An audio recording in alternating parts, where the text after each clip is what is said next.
Hello everyone and welcome back into a brand new video. In today's tutorial guys, I'm going to show you how to clear context in Claude Code. Over time, Claude Code's context fills up with prompts, file contents, command outputs, and previous conversations. Clearing context can help improve performance and keep Claude focused on your current task. So, the easiest way to clear context in Claude Code or any other agent, like here I do have this Claude agents with this context, as you can see, 9%, which is about 90% full. Here 8% full, and so go on. This one is a 94% full. So in this case, what you should have done is to literally create a new chat. So either to create a new chat or create a new agent, depending on what version of Claude or AI you are using.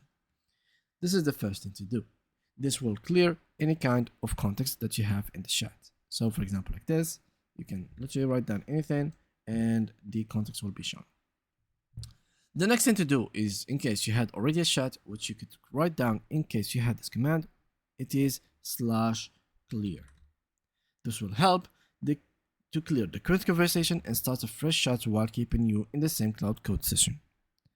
You can also use /compact instead. If you don't want to lose everything you used in the chat, then you can use /compact. Instead of deleting context, Claude creates a summary of the conversation and removes the detailed history. This keeps important information while freeing up more space. So these are the two things that you could use, or you can preserve only information most relevant to your task, which is /compact. /compact focus on authentication changes. This also helps you to keep the information that you want. And yeah, those are the three most efficient way to really clear context. Thank you guys for watching, and see you guys in the next upcoming videos.